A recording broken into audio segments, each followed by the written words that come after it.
salée dans les veines, cette Gaspésienne a appris de ses leçons de vie et gère avec équilibre son quotidien.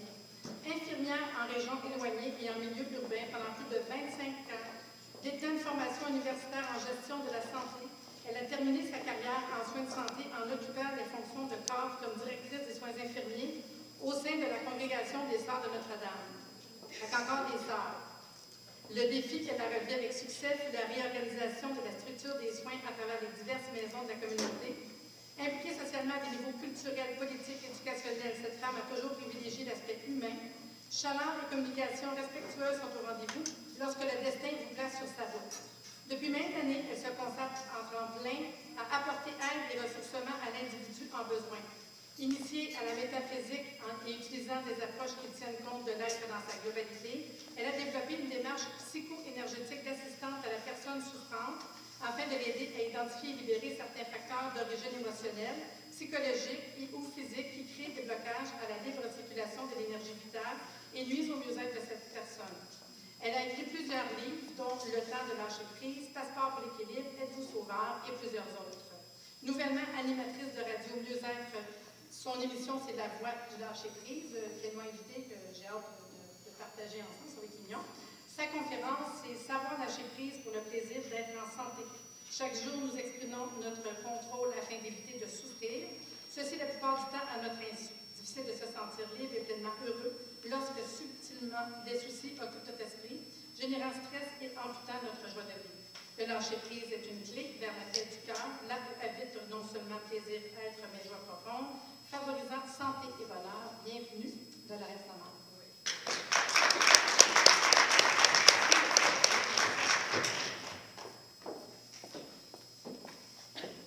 Eh bien, bonjour. Je suis vraiment très, très heureuse d'être avec vous aujourd'hui. Je n'aurai pas de PowerPoint, je vais être ma propre lumière et mettez sur moi toutes les images que vous souhaitez. Je suis particulièrement heureuse d'être ici aujourd'hui parce qu'une des missions que je me suis donnée, c'est de faire le pont entre les deux médecines, étant infirmière de profession, mais ayant découvert les médecines complémentaires pour récupérer ma propre santé, alors que la vie un jour m'a fait basculer totalement, où j'ai tout perdu, j'ai perdu mon équilibre personnel aussi, et bon, même d'aller jusqu'à faire faillite, et finalement je me suis retrouvée toute seule avec mon poméranien. La question était, est-ce que je reste ici ou est-ce que je m'en vais? Hein, quand je vous dis je m'en vais, est-ce que je m'en vais? Le choix était, je m'en vais, j'en ai assez de cette vie-là, de cette souffrance-là. Abandonner la naissance à 15 ans, déjà je gagnais ma vie. Et sans famille, je crois que les étoiles m'ont bien guidée. J'ai toujours dit que j'avais un ange sur la tête pour me protéger. Alors je suis restée, hein, je suis là, je suis avec vous aujourd'hui. Et c'est un point pour moi très très important. D'être avec vous, d'être avec vous. La conférence, c'est lâcher prise pour le plaisir d'être en santé. D'abord, on peut prendre chaque mot. Lâcher prise, c'est pas laisser aller. Hein? Le lâcher prise, c'est un travail permanent, constant. Les personnes qui sont passées avant moi, François et les autres, je pense, ont tous su exprimer que devenir conscient, se transformer, changer, ça nous demande un travail sur soi. Et quand on prend cette porte-là, c'est pour toute la vie qu'elle est. Lâcher prise pour le plaisir. Pour le plaisir. Je me suis arrêtée sur ce mot-là, mais qu'est-ce que le plaisir?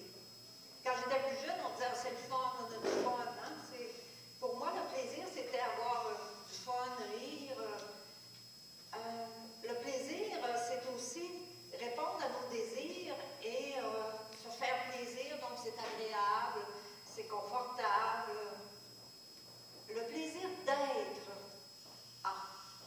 Je ne sais pas si vous avez vu le dernier spectacle de André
ma lumière, c'est ma source de vie, c'est le souffle de tous les mots que les conférenciers ont dit depuis ce matin. Il y en a plusieurs qui sont pour moi mon rayonnement et ma lumière, et ça, c'est présent dans toutes les personnes. J'ai été une infirmière du corps, comme on dit, mais aujourd'hui, je me sens une infirmière globale du corps, de l'âme et de l'esprit. Et toute mon approche que j'ai développée est basée là-dessus, c'est l'unité de l'être. C'est pour moi très important. Quand j'étais infirmière, un jour, j'ai eu une pratique extraordinaire en passant. J'ai travaillé en région éloignée. J'allais toujours dans les disciplines qui demandaient des hauts niveaux de perfectionnement et où l'échec n'était pas, il n'y avait pas de danger, il fallait pas, tout était parfait, il n'y avait pas le droit à l'échec. Parce que justement, je me demandais une performance extraordinaire pour être reconnue, pour être aimée. Et tout ça m'a amené à trop exiger de moi, à ne pas me respecter, parce que je ne me connaissais pas. C'est vraiment un manque d'équilibre personnel qui s'est installé avec les années.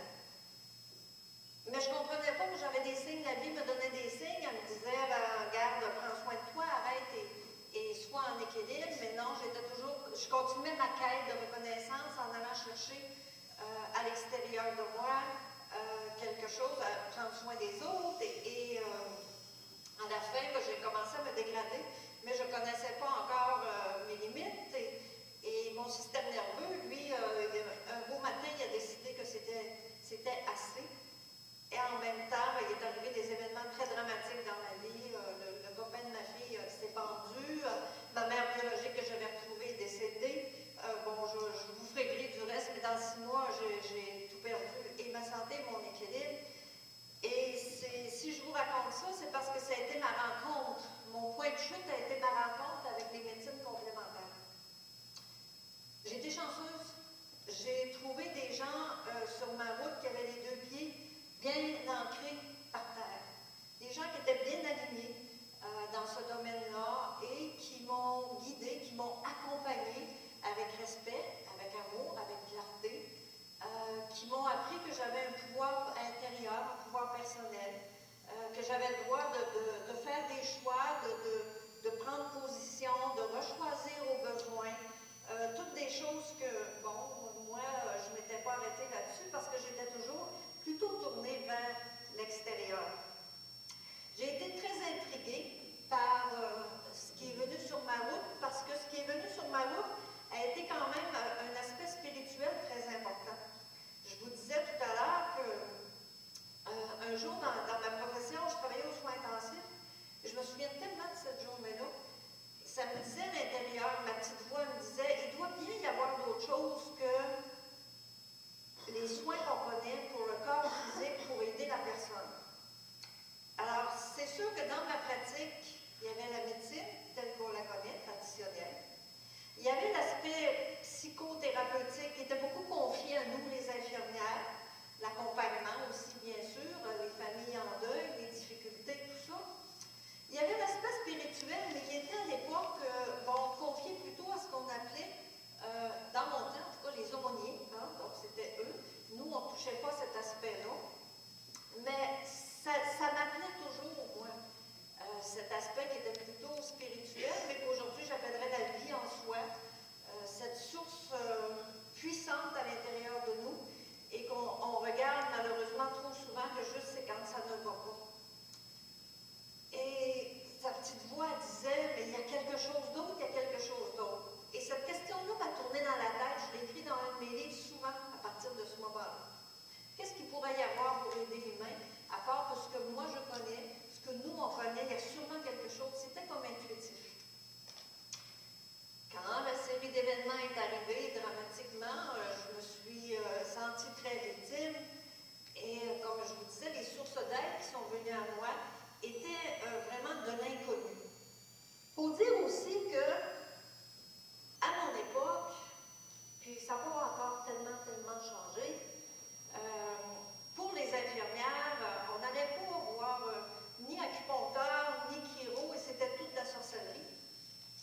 C'est ce qu'on comprenait. Et là, moi, j'arrivais en plein milieu de ce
service à l'extérieur de moi.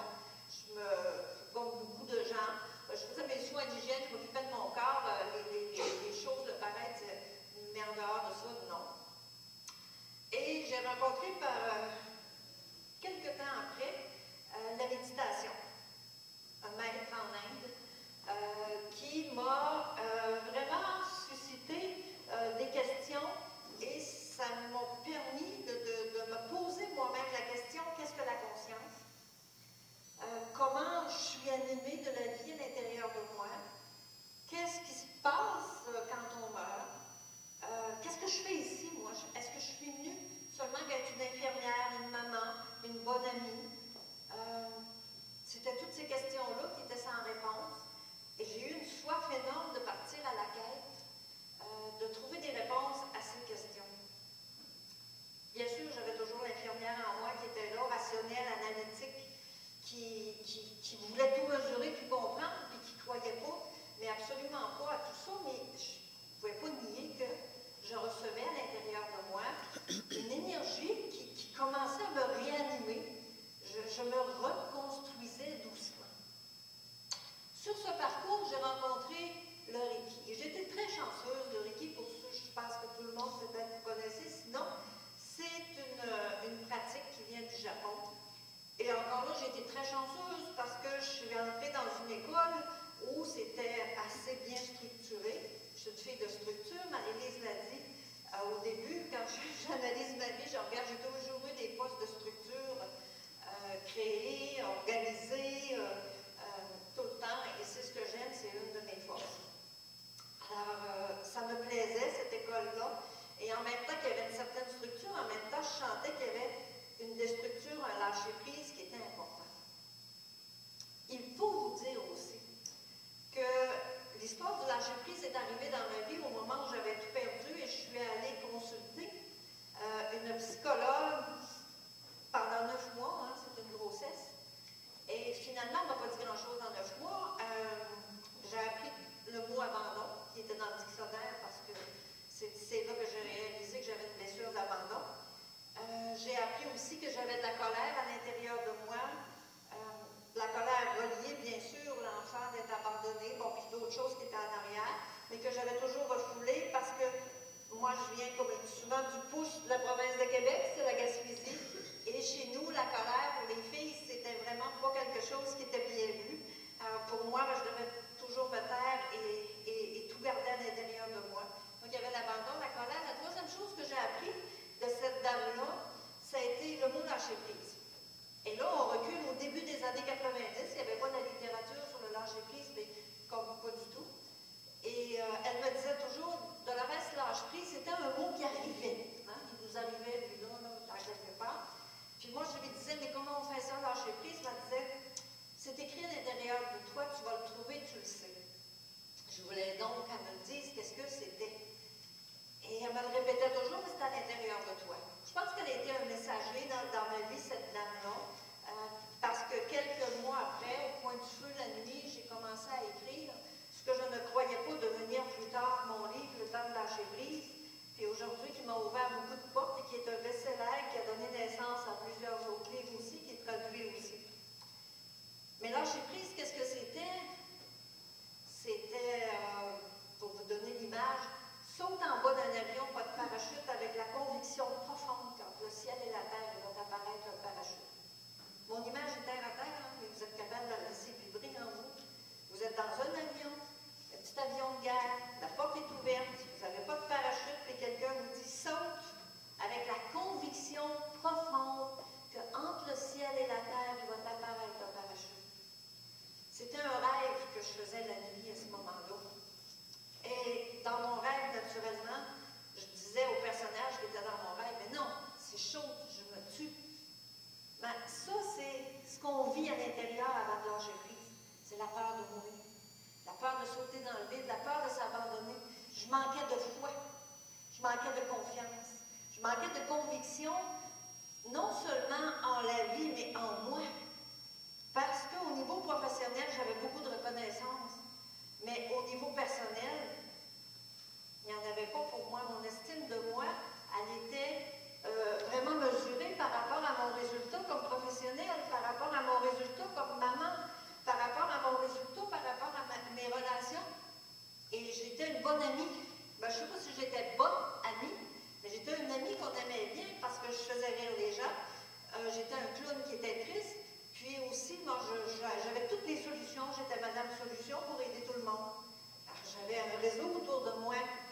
j'entretenais comme ça me permettait de survivre.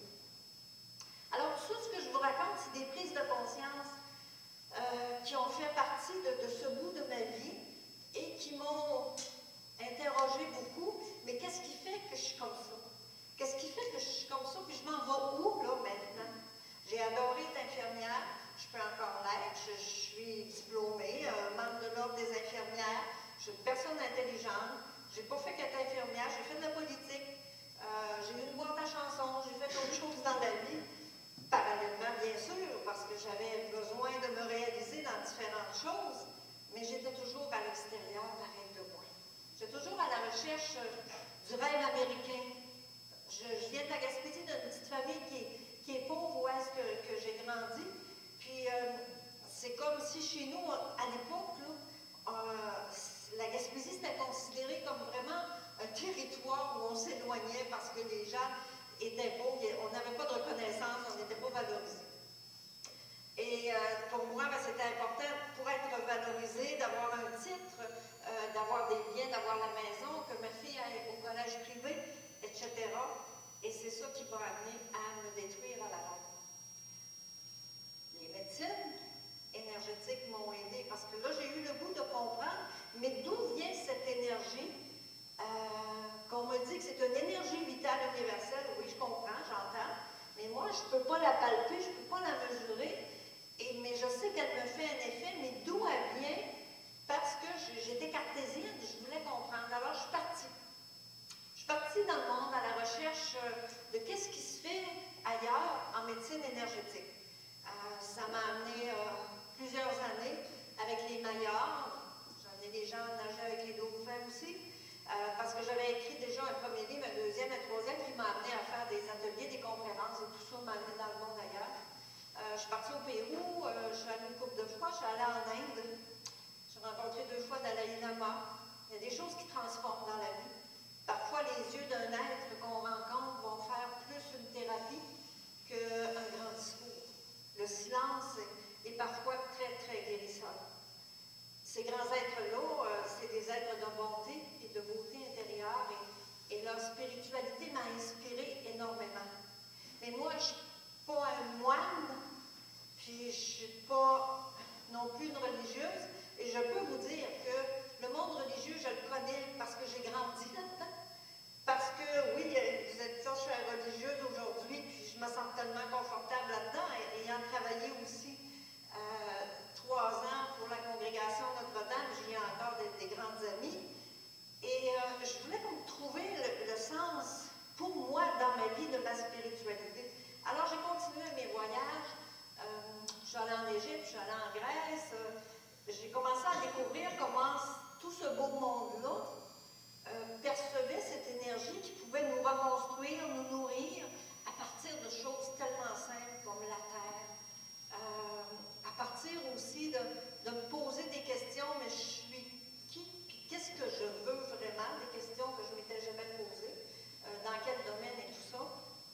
Et avec ces années-là, parce que c'est sûr, j'ai fait ce travail-là sur plusieurs années, avec tous les enseignements, je les ramenais tout à moi, puis je voulais vraiment comprendre qui j'étais.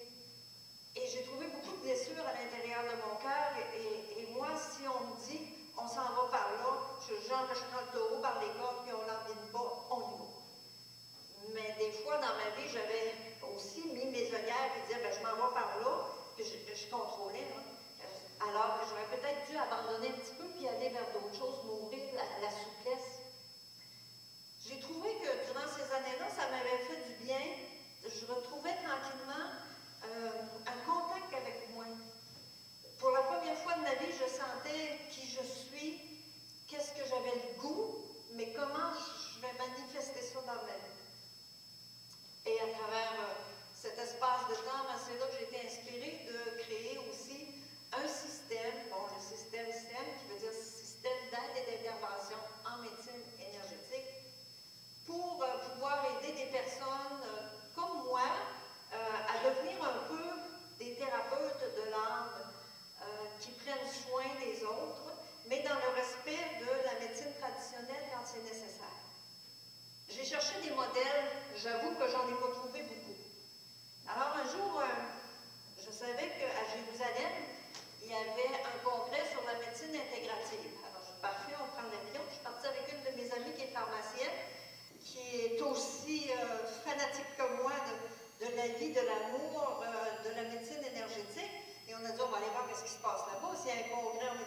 créative là-bas et que tout le monde, c'est international, il doit bien y avoir quelque chose que je peux aller chercher.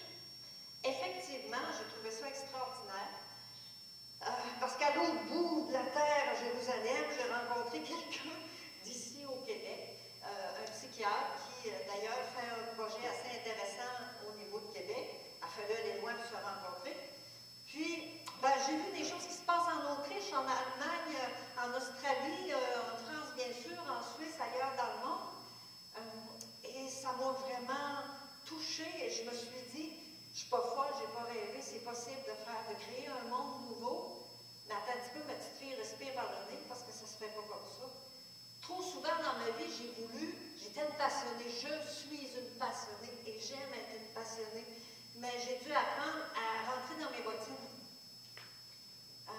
Je ne sais pas lequel des conférenciers qui disait dans ses mots à lui qu'avant de pouvoir s'installer et créer des choses, il faut à l'intérieur de soi reprendre contact, je pense que c'est François, reprendre contact avec soi à l'intérieur, j'appelle ça le maître en soi.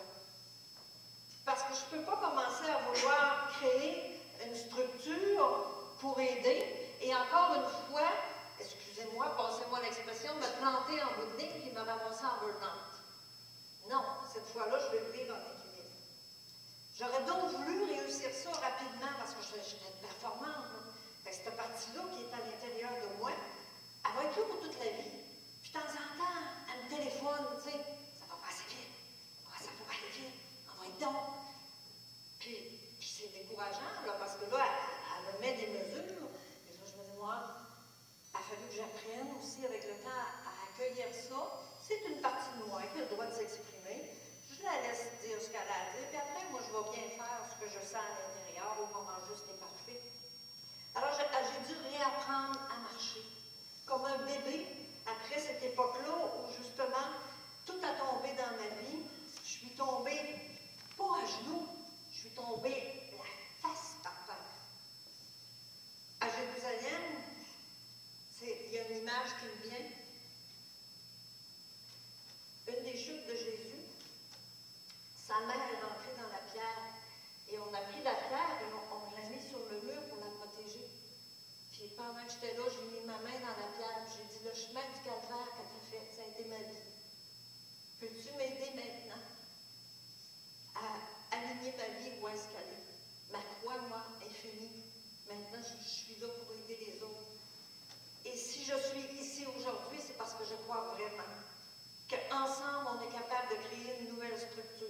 On est capable de s'enlever les mains des poches, mais il faut travailler vraiment ensemble et arrêter les disparités. Arrêter d'être juste un à la fois dans notre petit coin pour faire nos choses. Ça demande du courage, ça demande de l'amour, mais moi j'ai confiance. Est-ce qu'il y en a d'autres qui ont confiance aussi? On n'est pas ici juste pour se faire des petites conférences aujourd'hui, puis se parler de notre petit intérieur, mais non, on est ici pour bien plus que ça. Parce que je crois vraiment que si on a pris du temps pour s'en venir ici, si les religieux nous ont ouvert, on a nos corps, on est des êtres intelligents, on a une partie spirituelle puissante et c'est elle qui va nous aider. Mais est-ce que vous y croyez vraiment? Moi, j'y crois. Puis tantôt, quand François a dit, je pense que c'est toi, quelle était notre intention? Moi, là, c'est la première chose, mon intention, c'est d'avoir des suiveurs. Qu'est-ce que j'entends par ça? Un paquet de monde qui pense qu'on peut y arriver. Et là, on va former ensemble un égrégore. Savez-vous, c'est quoi un égrégore? C'est une belle grosse bulle d'énergie puissante. Et avec ça, on est capable de construire des choses. Mais en même temps, il faut réapprendre à respirer. Il faut être capable de mettre de l'eau dans notre vin. Il faut être capable de se regarder encore à l'intérieur de soi. Moi, là, Dolores Lamarre, quand je vais partir à soir d'ici, qu'est-ce que j'ai encore à guérir à l'intérieur de moi? Je ne suis pas au-dessus de personne. Puis, il faut encore accepter que des fois, on chute. Puis quand on chute, c'est pour se relever. Mais il faut se dire ensemble les vraies affaires. Puis si on veut que ça change, là, j'ai dit que j'ai travaillé en politique, hein, mais si on veut que ça change, on n'a pas le choix. Ça commence par soi. On a besoin de revoir quelles sont nos motivations profondes. Qu'est-ce qu'on est prêt à se détacher? À quoi on est prêt de lâcher prise à nos petits égos, à nos façons de faire, si on veut construire quelque chose? Quand on est un parent, on a un enfant qui pleure, c'est drôle, on met des choses de côté, on va s'occuper de notre enfant. Ben, construire une structure nouvelle pour avoir un espace nouveau d'amour pour aider les gens, dans le complément des deux médecines, ben, commencer tout d'abord par le faire dans notre tête, avant n'importe quoi. Il faut le faire dans notre cœur aussi. On a deux médecins qui sont venus ici aujourd'hui qui œuvrent, et j'en connais d'autres, parce que j'ai eu la chance de parler avec les deux. Mon propre médecin à moi est initié au degré 2 de Reiki. Elle travaille aux soins palliatifs et elle enseigne à l'université. Alors, il faut créer des ponts, des liens aussi entre ces médecins-là qui se sentent tout seuls. C'est à nous de faire ça. Tant qu'on va parler et qu'on ne bougera pas, c'est des mouvements comme aujourd'hui qui sont des mouvements de rassemblement. Et on doit continuer, peu importe le résultat, jamais baisser les bras. Dalai Lama, il dit n'abandonne jamais. N'abandonne jamais, ça veut dire réapprends à mettre ton énergie à bonne place. Essaye pas de traîner le traîneau si c'est plus ça que tu as à faire. Reconnais que c'est peut-être de le laisser là et tu dois continuer autrement. Mais en même temps, garde toujours l'objectif. Comme un aigle, il faut voir large et à l'intérieur, garder l'objectif. Alors pour moi, lâcher prise pour le plaisir d'être en santé, c'est tout d'abord être moi-même. Et j'ai pleuré longtemps la victime en moi parce que c'était ma façon, inconsciente bien sûr, d'exister, de nourrir la petite partie victime à l'intérieur de moi, à être là pour tout le reste de ma vie. Quand j'ai écrit Sauveur, victime, bourreau, j'ai thérapeutisé cet espace de moi-même en sachant très bien qu'il va m'accompagner pour toute la vie. Si je suis devenue une infirmière un jour, c'est parce que pour moi, l'humain, c'est ce qu'il y a de plus important qu'on peut avoir ici. Puis avec l'humain, il y a un mot qui est indissociable, c'est l'amour.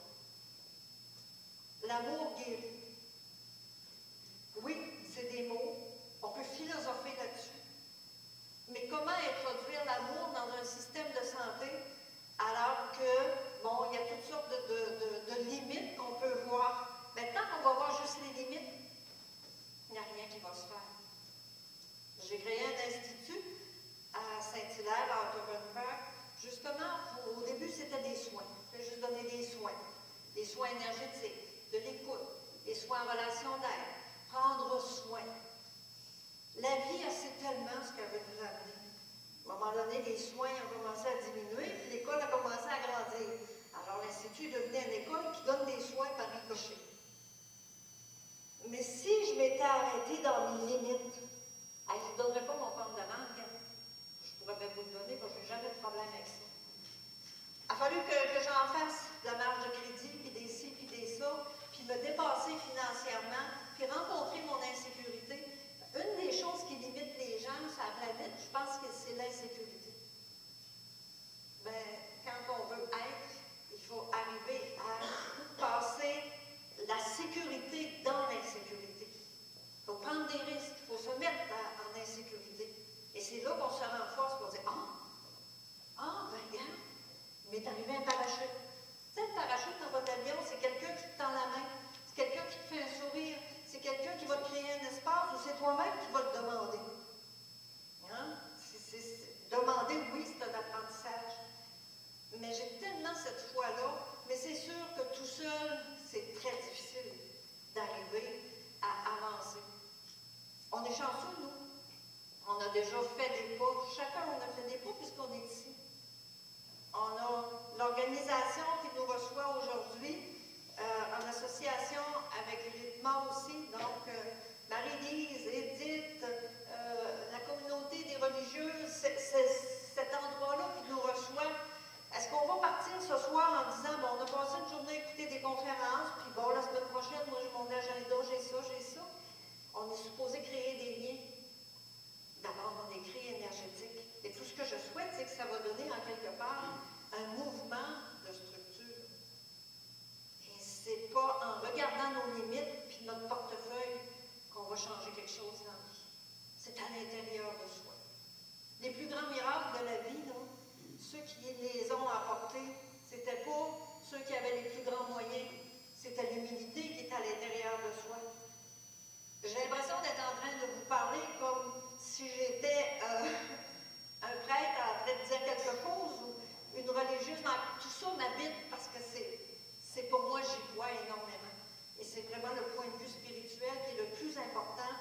c'est l'amour, et c'est l'amour qui nous unit, et c'est ça qu'on doit prendre pour avancer.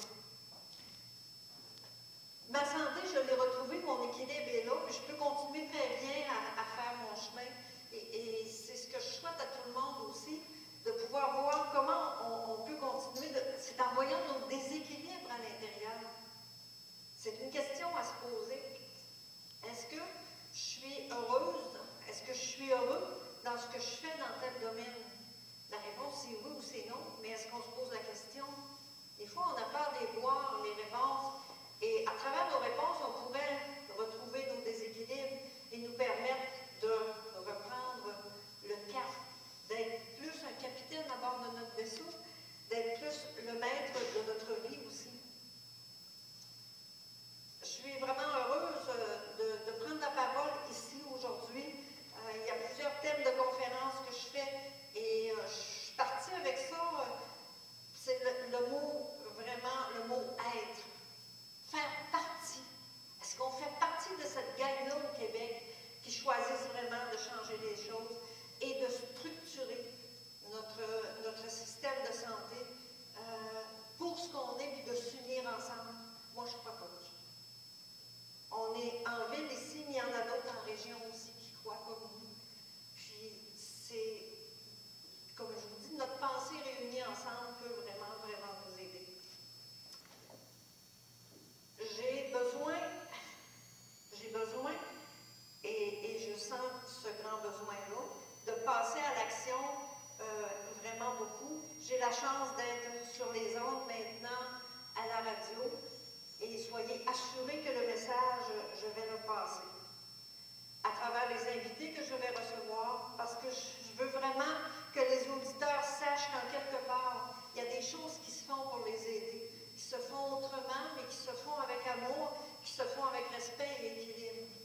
On a besoin aussi d'aider nos thérapeutes à mieux s'enraciner, à ne pas vivre juste dans l'illusion et dans les émotions non plus. On a besoin en tant que thérapeute à prendre soin de nous autres. On aurait bien davantage à se faire des retraites aussi de temps en temps, à se regarder un peu